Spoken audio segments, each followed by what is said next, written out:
तो good morning friends, आपका स्वागत है हमारे चैनल कोड व्हीलर पे। तो चलिए आज एक सिंपल टॉपिक से आज के लेक्चर की शुरुआत करते हैं।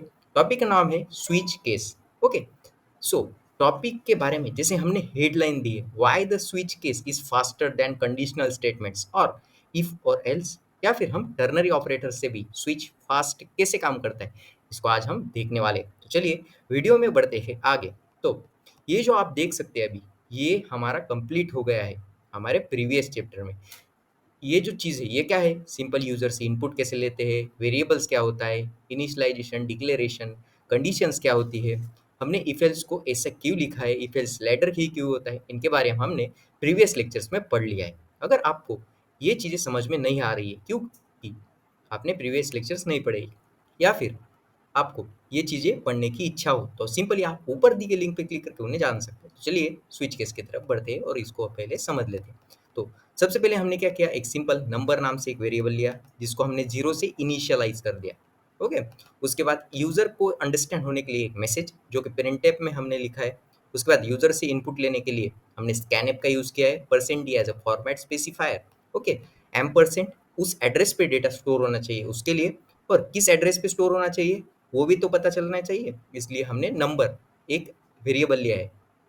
किसके साइड में दिया है, वो सिंपली हमने एम परसेंट के साइड में दिया है। मतलब एम परसेंट क्या करेगा, नंबर पे जाके परफेक्टली उस एड्रेस पे डेटा स्टोर कर देगा, इस तरीके से। उसके बाद हमने कंडीशंस लिखी है हमारे क्वेश्चन के हिसाब से। जैसे कि आपने क्वेश्चन देखा होगा, क्वेश्चन क्या है, सिंपली हमें वीक डेज का पता लगाना है। वीक डेज मतलब Sunday, Monday, Tuesday, Wednesday, Thursday, Friday, Saturday, Sunday, इस तरीके से। ओके, तो यूजर क्या करेगा, एक नंबर एंटर करेगा 0 से 7 के बीच में।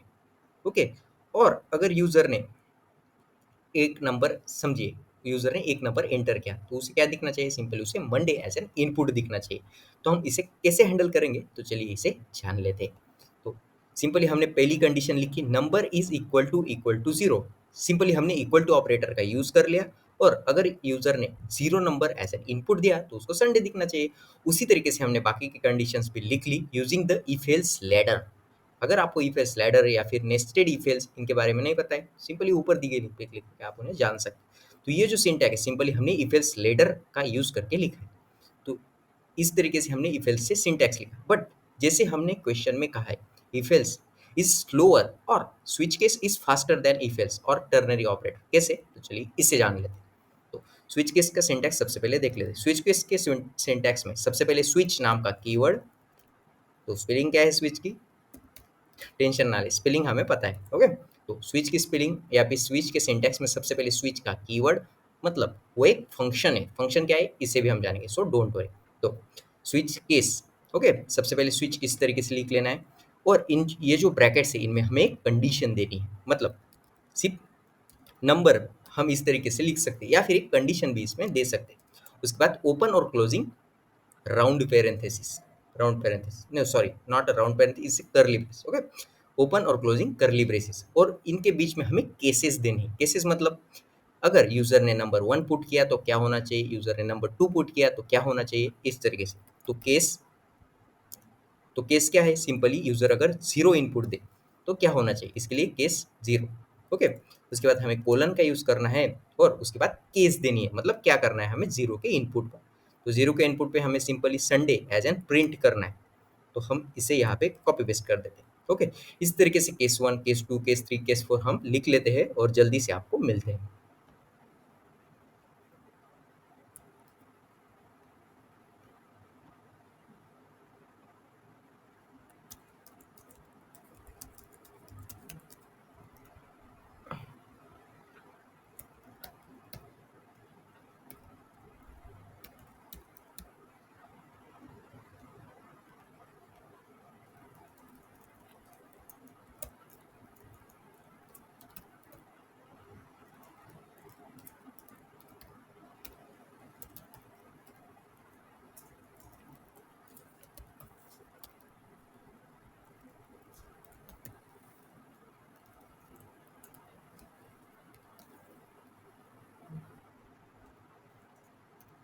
तो हमने क्या किया है, सिंपली अभी सब डेज लिख लिए। मतलब यूजर ने जीरो अगर एंटर किया तो क्या दिखना चाहिए, सिंपली मुझे संडे दिखना चाहिए। 1 एंटर किया तो मंडे, इस तरीके से। इस तरीके से हमने केसेस लिख लिए, जैसे हम इफ एल्स में लिखते हैं कंडीशंस। ओके, ये सिंपली हमारे नंबर से, इसलिए हम इन्हें डबल कोट्स नहीं देंगे। Okay, so in double quotes को हम पहले निकाल लेते हैं यहाँ से। तो इस तरीके से कुछ हमारे स्विच का सिंटैक्स होता है। लास्ट में हम इसे डिफ़ॉल्ट केस देते हैं। जैसे हम इफ एल्स में क्या करते थे, लास्ट में एल्स देते थे। अगर कुछ नहीं हुआ तो ये चीज़ होनी चाहिए इस तरीके से। ओके, तो डिफ़ॉल्ट केस रहती है हमारे स्विच में।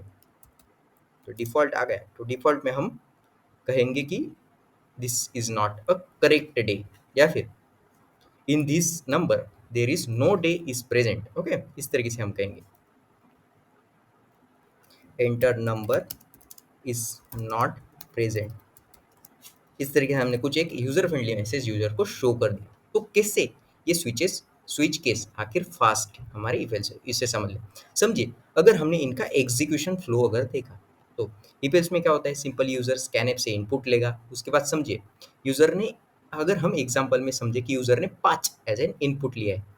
5 मतलब क्या, 0 पे है संडे, 1 पे मंडे, 2 पे ट्यूसडे, 3 पे वेडनेसडे, थर्सडे और फ्राइडे, मतलब फ्राइडे आना चाहिए एज एन आंसर। तो क्या करेंगे इफ एल्स, सबसे पहले वो 0 से कंपेयर करेगा। उसके बाद अगर ट्रू रहा तो एग्जीक्यूट करेगा, अदरवाइज एल्स पे चला जाएगा।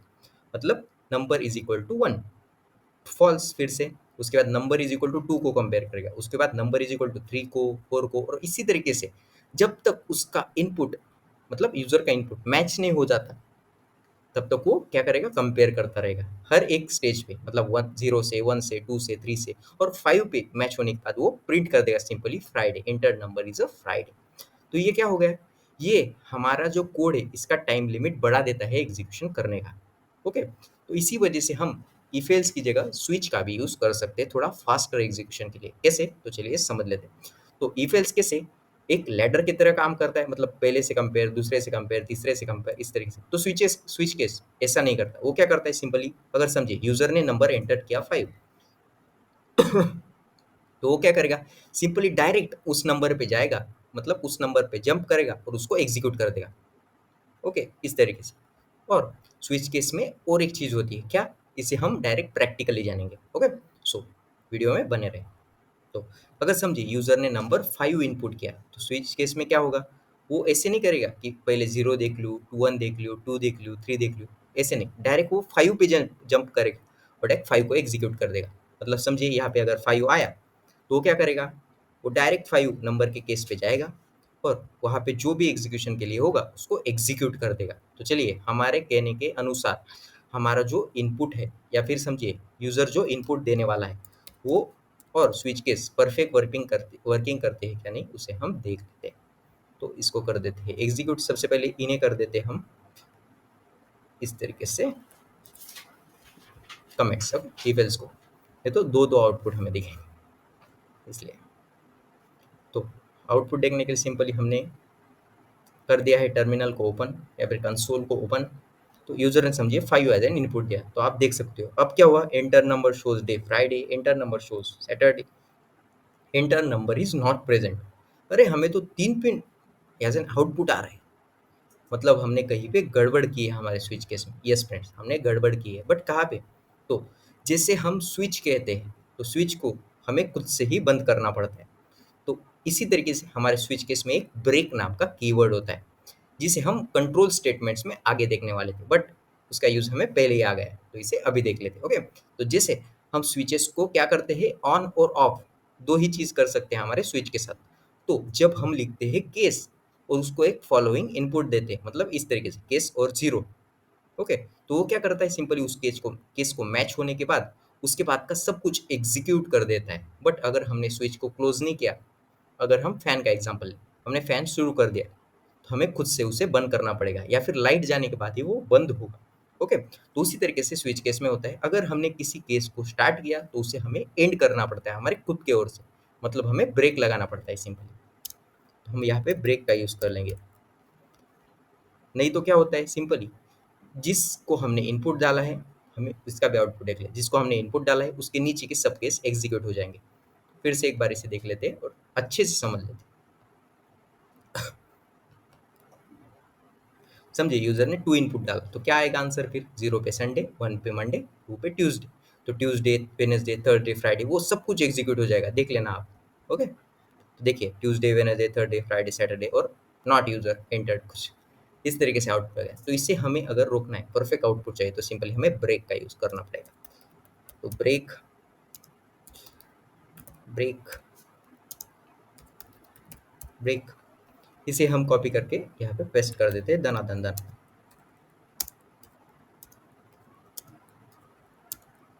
हमें डिफ़ॉल्ट केस को भी ब्रेक लगाना ही है, भले ही वो हमारी लास्ट केस रहे, बट उसे भी हमें ब्रेक लगाना है, आपको याद रखना है, ओके। और ये जो केसेस है हम इन्हें उल्टा सुल्टा भी लिख सकते हैं। मतलब समझिए, अगर हमने पहले केस 1 लिख दी, उसके बाद केस 2 नहीं लिखी, डायरेक्ट केस 3 लिख दी, उसके बाद केस 2 लिखी, समझिए। अब हमने क्या किया, केस 5 को निकाल दिया और उसको पहले लिख दिया, तो इसमें कुछ गलत नहीं होगा, हम ऐसे भी लिख सकते हैं। तो चलिए अभी हमारा आउटपुट क्या आ रहा है इसे देख लेते हैं।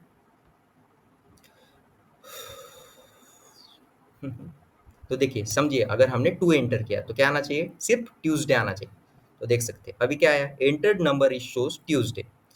इस तरीके से आज का जो टॉपिक है हमारा स्विच केसेस का, इसे हमने जान लिया। उसमें क्या क्या फॉल्ट है, मतलब क्या क्या गलत हो सकता है, क्या क्या सही हमें करना चाहिए, ब्रेक क्यों लगाना चाहिए, ओके। तो इन सब चीज़ों को हमने जान लिया। तो चलिए वीडियो में बढ़ते हैं आगे, और आपकी जो असाइनमेंट्स है आपको लास्ट में मिल जाएगी। तो thanks for watching my video, please like, share and subscribe. Bye.